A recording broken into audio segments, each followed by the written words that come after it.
O áudio que vocês vão ouvir agora é parte do podcast Xadrez Herbal. Caso vocês queiram ouvir mais sobre esse assunto e outros temas de política internacional, é só ir em xadrezherbal.com. Bem, passemos agora para o primeiro bloco do Giro de Notícias.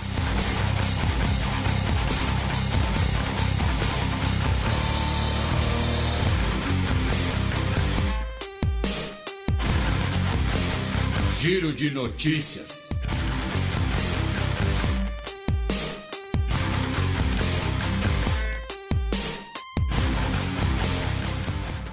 Notícia do último sábado, dia 18 de setembro.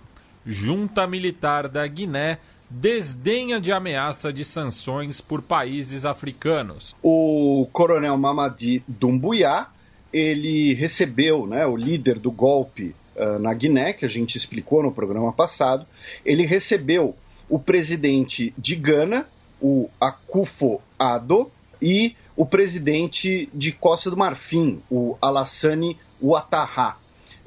Eles debateram o retorno à ordem constitucional.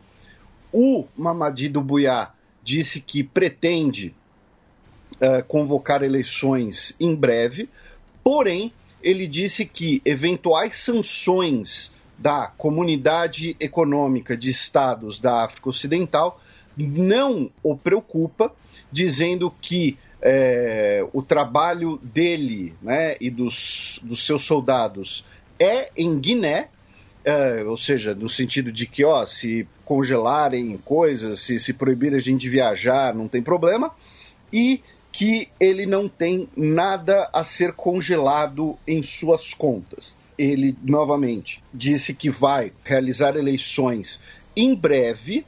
A junta militar teria realizado também consultas com lideranças políticas e econômicas da Guiné para decidir o caminho a seguir. Porém, o outro tema importante dessa missão diplomática do presidente de Gana e da Costa do Marfim seria conseguir a libertação do ex-presidente Alpha Condé, e não conseguiram. Ele disse que o Alpha Condé vai ser solto depois que ele for inocentado de eventuais acusações, que ainda tem muito a investigar, enfim, não foi solto. No Sudão, por sua vez, o governo, na última terça-feira, dia 21, disse que conseguiram debelar um golpe de pessoas leais ao ex-ditador Omar al-Bashir, e 21 oficiais militares e cerca de 50 soldados foram presos devido a essa tentativa, a essa suposta tentativa de golpe. Lembrando que o Sudão passou por uma revolução que derrubou Omar al-Bashir, porém uma junta militar assumiu o poder do país e negociações estabeleceram que as eleições vão ser realizadas apenas em 2024. Enquanto isso, a gente tem um processo constituinte também no Sudão. Nós fizemos vários programas sobre o Sudão. E ao sul da fronteira sudanesa, no Sudão do Sul, a Comissão de Direitos Humanos da ONU publicou um relatório dizendo que cerca de 73 milhões de dólares em ajuda humanitária ao Sudão do Sul desde 2018 foram desviados por lideranças políticas ou utilizados para financiar grupos armados e milícias que disputam, inclusive, os recursos minerais do país. No caso, a Comissão de Direitos Humanos no Sudão do Sul, uma comissão específica, cuja liderança é da Yasmin Soka, que é nascida na África do Sul. Ela trabalhou há muito tempo com o Desmond Tutu, inclusive, e ela disse que a corrupção, subornos e desvio de fundos pelas elites políticas no Sudão do Sul que atrapalha o desenvolvimento do novo país. Notícia do domingo passado, dia 19 de setembro. Polícia indonésia mata comandante extremista no país. Pois é, na Indonésia nós temos duas notícias. A primeira delas é de que a polícia anunciou que num confronto o Ali Kalora foi morto. Ele que era o líder dos Mujahidin da Indonésia Oriental, que é um grupo que teria ligações com o Daesh, inclusive, e os Mujahidin da Indonésia Oriental operam, né, especialmente na ilha de Sulawesi, né, que é uma das ilhas ali que fica no centro, na meiuca, vamos usar o termo mais científico, né, na meiuca da Indonésia. Ele foi morto num confronto, tá? Porém, outros líderes do grupo, outros integrantes do grupo, teriam conseguido fugir dessa operação, segundo o general Farid Makruf. Né? A gente já comentou aqui algumas vezes aqui no programa, né? Mas muitas vezes, às vezes, ouvintes mais novos, né, podem não saber disso, mas a Indonésia é o país com maior população muçulmana do mundo. Tá? A Indonésia é um dos 5 países mais... Em termos absolutos, né? Em termos absolutos. A Indonésia é um dos 5 países mais populosos do mundo e a maior parte da população é muçulmana. Então, a gente sempre faz esse lembrete, porque quando as pessoas pensam em Islã, em muçulmanos, elas pensam, né, sempre o quê? Oriente Médio, pensam na Arábia Saudita, Iraque, Síria, mas não, a Indonésia é o país com a maior população muçulmana em termos absolutos, fica ali, entre aspas, disputando esse posto com o Paquistão. A outra notícia foi que na Austrália vazou, tá? Mandaram para a imprensa um relatório dizendo que forças militares australianas, tá? Em 1998 foram omissas com uma série de atos de violência, inclusive tortura e assassinato, de lideranças papuásias pela Indonésia. Né? Lembrando que a ilha de Papua, né, ela é dividida. Ela é uma parte da Indonésia e outra parte é de Papua Nova Guiné. Papua Nova Guiné, ela foi uma colônia tanto britânica quanto alemã. Depois a parte alemã passou a ser do mandato australiano da Liga das Nações. A parte que hoje é a Indonésia era uma colônia dos Países Baixos, ou seja, os europeus que dividiram a ilha. E recentemente a gente já comentou de movimentos que defendem uma unificação papuásia, o que na prática significaria uma secessão de uma parte da Indonésia. E aí foi publicado esse relatório agora, falando dessas atrocidades que ocorreram em julho de 1998, com uma suposta omissão ou até mesmo participação de forças australianas. Tá? A matéria investigativa sobre isso foi publicada tanto no Guardian quanto na RNZ, bastante extensa para quem quiser ver. E claro, se você quiser, né, ter uma postura um pouco mais cínica, né, mais cética, é curioso que esse tipo de informação é revelado, né, no momento em que nós temos uma retomada dos movimentos de dependência papuasos. Porém, por outro lado, nada indica que eles sejam mentiras ou fabricações, até porque, vamos lembrar, a Indonésia, nesse mesmo período, estava reprimindo os vários movimentos pela independência do Timor-Leste, tá? Então, também é importante colocar isso em perspectiva. E ainda no Sudeste Asiático, só para fazer uma ponte aqui, no Camboja, descobriram não sei se o termo correto é ninhada, né, mas 8 filhotes de uma espécie rara de crocodilo, né, o crocodilo do Camboja, justamente, que é uma das espécies que está em maior perigo de extinção do mundo, né, o crocodilo siamês também é chamado. E a gente aproveita a deixa para mandar um abraço e um parabéns para o Pirula, que fez 10 anos, né, de canal no YouTube aí essa semana, uma marca bastante considerável, se você pensar, né, que o YouTube existe há pouco mais de 10 anos. Então, mandar um abraço aí pro Dr. Paulo. Um sujeito chamado Pirula. Eu acho que pode chamar de ninhada, assim, né? O crocodilo bota ovo, enfim. Eu não sei qual que é o termo correto, até porque eu não... Assim, pra mim é tudo jacaré, irmão. Daí assim, a diferença entre jacaré e crocodilo daí já é pedir demais. Mas, então, mas aí tem o siamês, aí tem o do papo amarelo, e aí tem o do não sei o que. É tudo jacaré e eu quero tudo longe. Tá? Porque ele pode me chamar de almoço, se ele quiser.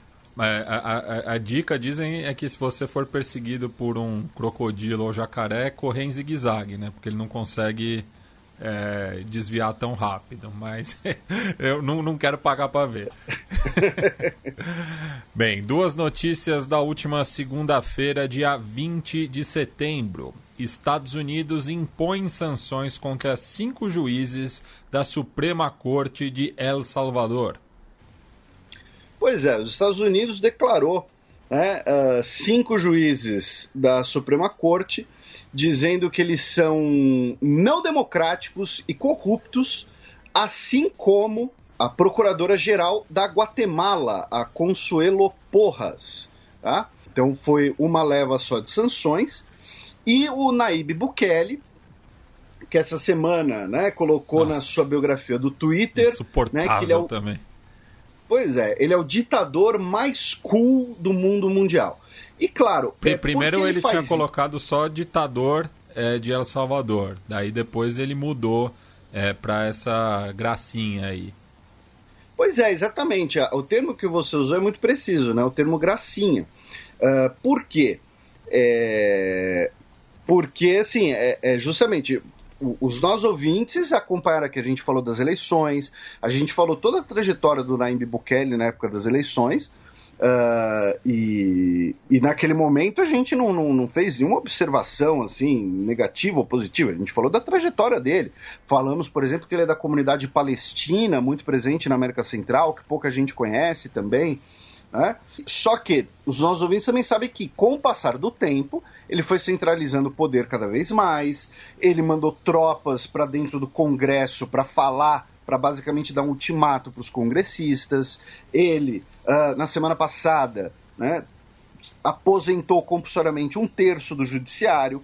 Então, ele tem centralizado o poder da sua figura, ele tem se tornado, sim, uma figura autoritária. E, ao colocar essa biografia engraçadinha, é o quê? É você desmerecer, é você fazer pouco caso, mas no sentido de falar, olha lá, o pessoal tá exagerando, o pessoal não... eu tanto não sou ditador que eu vou zoar aqui no Twitter, se eu fosse ditador mesmo eu ia botar isso, eu tô de zoeira, eu sou um cara bacana e tal. Então ele vai desmerecendo enquanto vai corroendo a própria... usando o termo bastante popular hoje em dia, enquanto vai correndo as próprias instituições.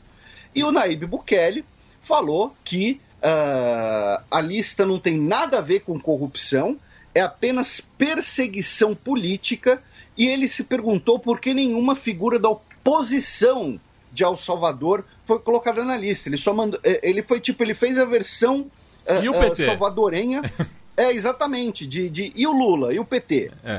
Não, e ele também se apoiou numa retórica anti-imperialista, de soberania nacional, que não combina muito com as críticas que ele faz à própria oposição sua, de que na própria segunda-feira ele postou que nós somos patio trasero de nadie, como não somos o quintal de ninguém. Algo que é bastante utilizado mais pela a esquerda latino-americana do que propriamente a direita, Ele que, inclusive, tem uma origem na esquerda, sim. Salvadorenha. Então é muito bizarro, né, toda essa questão, essa centralização de poder, e ele, nos discursos pelos 200 anos, né, da independência do país, a gente falou, né, que teve os 200 anos da República Centro-Americana, consequentemente de todos os países que faziam parte, ele disse que El Salvador não é uma ditadura, que isso é uma democracia que se expressou livremente nas urnas 2 vezes, né? Porém, repetimos, ele já está modificando o judiciário, ele está modificando a Constituição para benefício próprio, inclusive colocando a própria reeleição em pauta, que era proibida pela Constituição. Então, né, vamos aí ficar de olho nessa figura curiosa, né, que é o Nayib Bukele. Herói de Hotel Ruanda é condenado a 25 anos de prisão por terrorismo.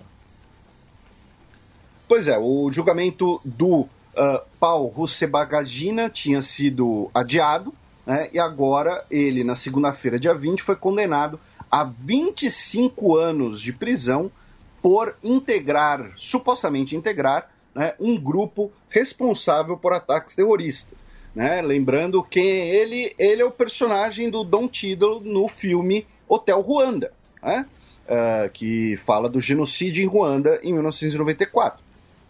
Ele é um dos principais críticos do presidente Paul Kagame. Ele negou todas as acusações, ele disse que ele foi sequestrado em Dubai para ser levado ao julgamento. E ele também foi declarado culpado de incêndio criminoso e ter apoiado grupos que fizeram reféns em ações violentas. Tá? E ele seria o responsável por um grupo armado que tentava derrubar o poder. Tá? Ele poderia pegar até prisão perpétua, porém ele foi determinada uma sentença de, entre aspas, apenas 25 anos de idade. As aspas se devem, primeiro, pelo fato de que não é pouco tempo, segundo, pelo fato de que as acusações são bastante discutíveis, e terceiro, o fato de que ele já tem 67 anos de idade. Então, assim, ele não pegou prisão perpétua, mas ele pode ficar livre aos 92 anos de idade. Né? Então, é complicado dizer que tem alguma diferença. Ele não compareceu ao tribunal, né? Ele foi julgado em absente, porque ele se recusou. Ele está em Ruanda, preso, porém ele se recusou. E vamos ver se vai ter alguma espécie de pressão internacional, alguma espécie de tentativa de negociação para sua eventual libertação. Embora, como a gente também já comentou recentemente, Ruanda é um país que tem feito uma ofensiva de relações públicas muito grande. Desde mostrar influência no continente africano, com a recente missão armada ao Moçambique, na região de Cabo Delgado, até propaganda internacional, como na camisa do Arsenal. E cabe lembrar também que o campeonato africano de voleibol feminino foi suspenso, né, após Ruanda, que era o país sede, ter sido eliminada da competição por usar 4 brasileiras que estavam em situação irregular, né? Então, o Paul Kagame conviveu aí com esse escândalo esportivo internacional. Ali perto, né, no Quênia, o governo baniu um documentário sobre 2 homens homossexuais que têm um relacionamento em Nairobi. O documentário se chama I Am Samuel, né, ou seja, Eu Sou Samuel. E ele foi banido porque, segundo a Board de Classificação Cinematográfica do Quênia, ele propaga valores que estão em dissonância com nossa Constituição, cultura e normas.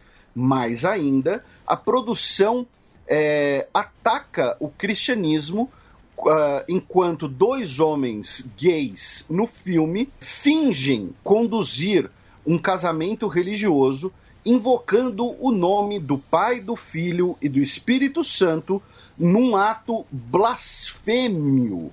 Tá?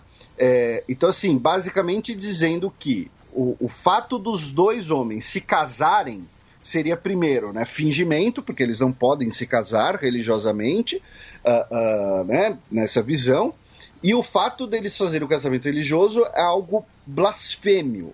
A nota fala apenas que exibições do filme dentro da República do Quênia vão enfrentar toda a força da lei. E agora, com isso, eu tenho certeza que muita gente vai acabar procurando o documentário na internet. Não sei se está disponível ou não, tá? Mas I Am Samuel, né? Eu Sou Samuel, dirigido por Peter Murimi. E, finalmente, a gente vai para outra costa africana, para os Camarões, onde 15 soldados morreram num ataque na região anglófona do país. Esse ataque foi realizado no dia 16 de setembro, porém, ele só foi divulgado no dia 20 de setembro. Porque eu mencionei a região anglófona, né, porque Camarões tem esse princípio de conflito separatista, já que o Camarões era uma colônia alemã até a Primeira Guerra Mundial.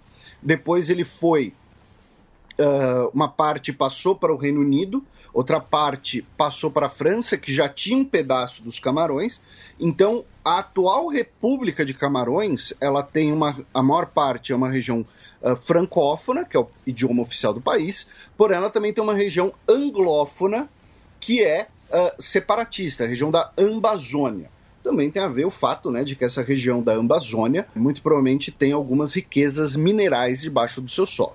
Tá? Mas é mais uma, a gente falou de Papua Nova Guiné, é mais uma consequência dessa divisão aleatória de territórios feita no final do século XIX, início do século XX, e que teve esse capítulo bônus extra de burrada após a Primeira Guerra Mundial e a ocupação das antigas colônias alemãs. Agora vocês ficam com o segundo e último bloco do Giro de Notícias.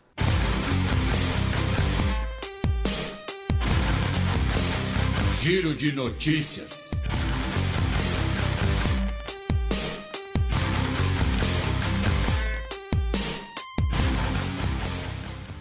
Notícia da segunda-feira passada. Vulcão nas Ilhas Canárias destrói casas e força retirada de 5.000 pessoas. Pois é, olha só que coisa doida, né? A primeira pessoa que eu ouvi falando desse vulcão nas Ilhas Canárias foi a minha mãe. Porque ela falou que, não, porque vi em tal lugar que pode ter uma erupção vulcânica, que pode dar um tsunami no Brasil e tal, alguma coisa assim. E eu, né, já pensando assim, mano, né, o que foi, né? Virou grupo de WhatsApp essa porra, né? Mas, enfim, havia, pelo jeito, essa pequena possibilidade, que obviamente nem se cumpriu, já que tivemos uma erupção vulcânica na ilha espanhola de La Palma, né, no vulcão Cumbre Vieja, né, ou seja, o Pico Velho, né, o Cumbre não é bem pico, né? É o topo. Topo velho. Destruiu cerca de 100 casas, 5.000 pessoas tiveram que ser retiradas, né, ali da erupção, porém não teve, pelo menos até agora, não teve vítimas fatais, não teve grandes danos, nem nada. E não teve tsunami no Brasil. Ainda em notícias espanholas, né, já que as Ilhas Canárias são da Espanha, as ilhas do vira-lata caramelo, o Carles Puigdemont, o Harry Potter da Catalunha, ele foi preso novamente, agora na Itália, tá, por conta de um mandato de busca e apreensão, de busca e prisão, né, do Tribunal Supremo da Espanha. Ele, teoricamente, não poderia, né, ter saído da Espanha, porém ele foi à Itália, né, para participar ali de um encontro com líderes independentistas da Sardenha, tá? A ilha italiana. E nesse sentido, e aí por ter supostamente violado essa limitação, né, por ter violado essa suposta limitação, melhor dizendo, ele acabou sendo preso. E só para constar uma notícia europeia, né, esse pequeno giro europeu, um garoto neerlandês de 12 anos de idade, da cidade de Groningen, foi autorizado pela justiça a se vacinar. Por quê? porque os Países Baixos, né, aprovaram a vacinação de jovens de 12 a 17 anos, porém os menores de idade precisam de consentimento dos pais. E o pai dele não consentia com a vacinação, dizendo que as vacinas estão em fase de testes e que iriam causar mal ao garoto. E o garoto pediu para ser vacinado porque ele gostaria de visitar a sua avó, que está no estágio avançado de câncer, no hospital, com câncer no pulmão, e ele gostaria de visitá-la antes que ela morresse. Então, uma história bastante triste, né, por toda essa situação. E a mãe dele, a mãe do garoto, então entrou na justiça para que ele pudesse ser vacinado apenas com a aprovação dela, sem precisar da aprovação do pai também, para que ele pudesse, então, visitar a sua avó. Tá? Já que pela lei neerlandesa, em caso de conflito entre os pais, né, entre o pai e a mãe, cabe ao juiz decidir no melhor interesse da criança. Então, nesse caso, foi definido que o melhor interesse da criança era que ele pudesse ser vacinado para visitar a sua avó. Duas notícias de ontem, quinta-feira, dia 23 de setembro. Argélia fecha espaço aéreo para aviões marroquinos. Pois é, mais uma ação, né, nessa disputa entre Argélia e Marrocos. Lembrando, a Argélia argumenta que o Marrocos apoia o separatismo berbere. O Marrocos, né, e aí não é nenhuma alegação, é um fato, né, a Argélia apoia a Frente Polisário, os dois países já suspenderam suas relações diplomáticas no último dia 24 de agosto. Eles já passaram ali por pequenos conflitos, por pequenas escaramuças fronteiriças durante a Guerra Fria. Lembrando que a Argélia era um país, né, dos não alinhados, mas mais próximo do bloco soviético, enquanto o Marrocos era um país mais próximo da Europa, especialmente da sua antiga metrópole França.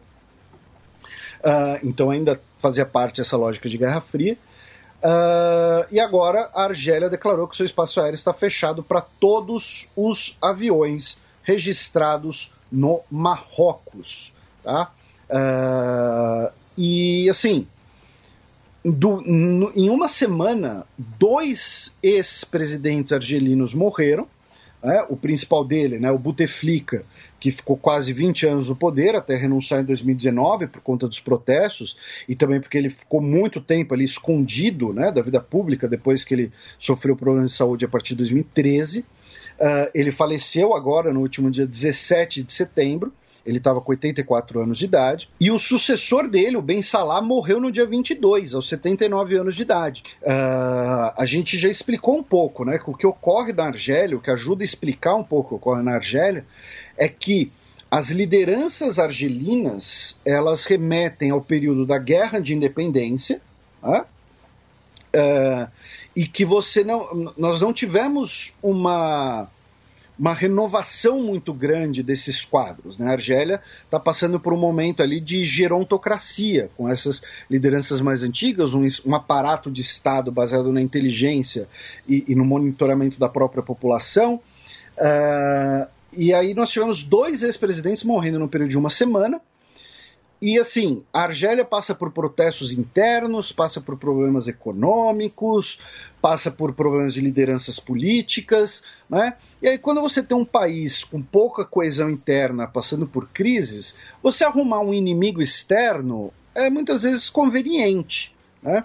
Então eu começo a achar que a Argélia está querendo cutucar intencionalmente uma situação para exacerbar um nacionalismo interno, uma maior coesão nacional, né, defesa do interesse nacional contra o estrangeiro malvadão, né, coisas que a gente conhece, vários exemplos históricos, né, um que a gente sempre menciona aqui é o caso da Guerra das Malvinas. Então estou começando a achar que a estratégia argelina caminha nesse sentido. E ali do lado na Tunísia, o presidente Kais Saied deixou de ser presidente e virou ditador, dizendo que, basicamente, mandando um decreto, né, dizendo que o presidente tem poderes quase absolutos e que ele vai continuar governando por decreto. Enviado dos Estados Unidos ao Haiti renuncia com críticas a ações desumanas da gestão Biden. O enviado especial dos Estados Unidos para o Haiti, o Daniel Foote, renunciou na última quarta-feira, dia 22, dizendo que não quer ser associado às decisões do governo Biden de deportar milhares de imigrantes haitianos detidos na fronteira e que essa conduta é desumana e contraproducente, tá? Dizendo que nossa abordagem política para o Haiti continua profundamente falha, minhas recomendações foram ignoradas ou rejeitadas e que o Haiti hoje é um estado colapsado que não tem condições de receber essas pessoas que sejam deportadas. E disse que os Estados Unidos não aprendeu com os próprios erros no Haiti e que o governo age de forma arrogante, tá? Só falou verdades, né? E muita gente deve ter visto as imagens de vários haitianos tentando entrar nos Estados Unidos via a fronteira com o México, incluindo as imagens de policiais fronteiriços, né, a Border Patrol, a cavalo, realizando basicamente cargas de cavalaria e usando chicotes para cima dessas pessoas. Hoje, dia 24, o Joe Biden disse que essas imagens são terríveis e assumiu sua responsabilidade por essas imagens. Ontem, a Corregedoria da Homeland Security disse que vai investigar as imagens e eventuais abusos. Porém, o fato é, o governo dos Estados Unidos determinou que cerca de 15 mil pessoas sejam deportadas para o Haiti ou para os países de onde eles vieram. A maioria desses estava em situação provisória no México. Alguns deles vieram do Brasil. Inclusive, se vocês olharem nas fotos do acampamento dessas pessoas na fronteira, vocês vão ver que encontraram, né, documentos de origem brasileira dessas pessoas que foram para o México, foram entrar nos Estados Unidos, e o governo Biden manteve a decisão, tá, de deportar essas 15 mil pessoas. E nesse sentido, o secretário de Estado, o Antony Blinken, né, o Antony Blincalhão, ele teve uma conversa com o chanceler brasileiro, Carlos França, e o governo dos Estados Unidos está consultando, negociando ou pressionando para que o Brasil aceite, né, tanto refugiados afegãos, coisa que o Bolsonaro mencionou no discurso da ONU, quanto também haitianos, né, que venham para cá. Lembrando que, caso um desses haitianos que tenha sido pego na fronteira dos Estados Unidos, né, detido lá na fronteira, e ele tenha permissão de residência no Brasil, ele pode voltar sem problemas, ele não pode ser rejeitado, tá? Ele não pode ser não, você foi embora, não pode voltar mais. Não, não pode, tá? Porém, quer que o Brasil receba também outras pessoas além dessas, tá? Então, assim, é o que a gente estava falando, né, de contradição. Né? O Biden fala, não, a gente vai ter uma política migratória muito mais legal, Trump era um bobo, feio, cara de melão, que prendia lá as crianças em gaiolas e tal, a gente não vai fazer nada disso, a gente vai ser baita cara legal. E vamos começar deportando aí 12 mil haitianos. E aí você pode até falar, pô, mas Felipe, essas pessoas estão lá de maneira irregular, eles chegaram lá de maneira irregular, não é ilegal, é irregular. Ok, você pode receber essas pessoas, ainda mais considerando tudo que está acontecendo no Haiti, e ainda mais considerando o papel dos Estados Unidos em tudo que já aconteceu no Haiti, tá? Então, né, é muito fácil você fazer campanha eleitoral dizendo, não, você é um baita cara legal, o Trump, a política migratória do Trump é uma porcaria. E chega na hora do pra valer, né, você não... put your money where your mouth is. Né? Então, assim, banca o que você fala. E não é o caso.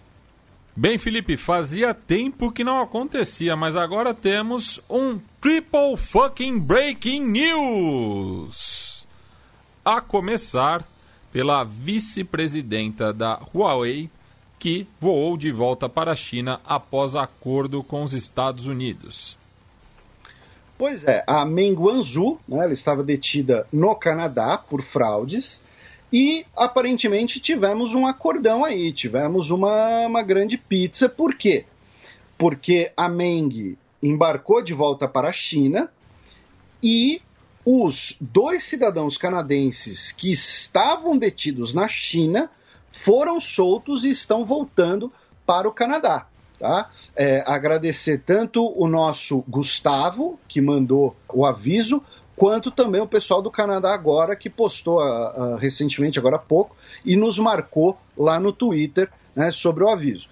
Então, como parte do acordo, né, os Estados Unidos não vai executar nenhuma ação contra a Huawei ou a Meng Wanzhou até 2022, né, já que ela estava detida, né, já que a questão toda começou em 2018, né, e os 2 cidadãos canadenses vão voltar ao seu país. Então teve aí um acordão, né, um grande acordo nacional com o Supremo, com tudo. Outro breaking news de hoje na América do Norte foi que no Arizona, apoiadores do Donald Trump haviam encomendado a recontagem dos votos do condado de Maricopa, onde fica a capital, Phoenix, do Arizona. Tá? E assim, você pode onde ter... tinha aquele xerife doidão também. Você pode ter a recontagem, né? Porém, depois de alguns prazos eleitorais, se for fazer recontagem, quem solicita tem que bancar. Essa recontagem custou cerca de 5,7 milhões de dólares e foi bancada por apoiadores do Donald Trump. Tá? E o que acontece? Né? Primeiro, teve várias verificações bizarras, como o exame forense para ver se tinham... Olha só, gente, que coisa maluca. Tá? A empresa que fez isso é a empresa chamada Cyber Ninjas, cujo proprietário é um apoiador fiel trumpista. Né? E um dos exames que fizeram nas cédulas foi se elas tinham traços... Cara, eu me sinto assim, um idiota falando isso. Mas se elas tinham traços de fibras de bambu, para ver se elas tinham sido enviadas da China. Porque, assim, aparentemente tudo que vem da China vai ter bambu. Ai, meu Deus. Né? Vai ter um panda junto, não sei. O nome disso é racismo, vamos botar em português claro. Né? E, mais ainda, a recontagem teve irregularidades e o anúncio, né, dessa recontagem privada mostrou que o Joe Biden venceu. Então, gastaram 5 milhões de dólares para ficar meses recontando cédula para ver se tinha fibra de bambu na cédula para chegar na contagem final e falar: olha, o Joe Biden venceu. Com um detalhe assim de uma ironia cruel, meu caro Matias. A republicana Karen Fann, que é a presidente do Senado do Arizona e trumpista, que anunciou, né, o resultado, ela falou assim: a verdade é verdade, os números são esses. O Biden, resultado, ele ficou com mais 99 votos e o Trump perdeu 261 por conta de cédulas com irregularidades. Então, ainda por cima, o Trump saiu com menos votos. É surreal, cara. É surreal. O pessoal tá queimando dinheiro. Mas vamos lembrar que o Trump ele tem um plano, mas ele tem que deixar o inimigo agir primeiro para mostrar a fraude. Tá? Bem, e por fim, a gente já tinha comentado no cheque, né, de um atentado terrorista na Colômbia no começo da semana, mas tivemos outro em um departamento diferente, no caso no Vale del Cauca, cuja principal cidade é Cali, ali nas margens do Pacífico, mas no interior do departamento, no município de Dágua, onde um controle da 3ª Brigada de Exército estava na região e um campo minado foi detonado, ocasionando em uma morte, 2 desaparecimentos e 5 feridos. A principal suspeita do governo é de uma dissidência das Farc.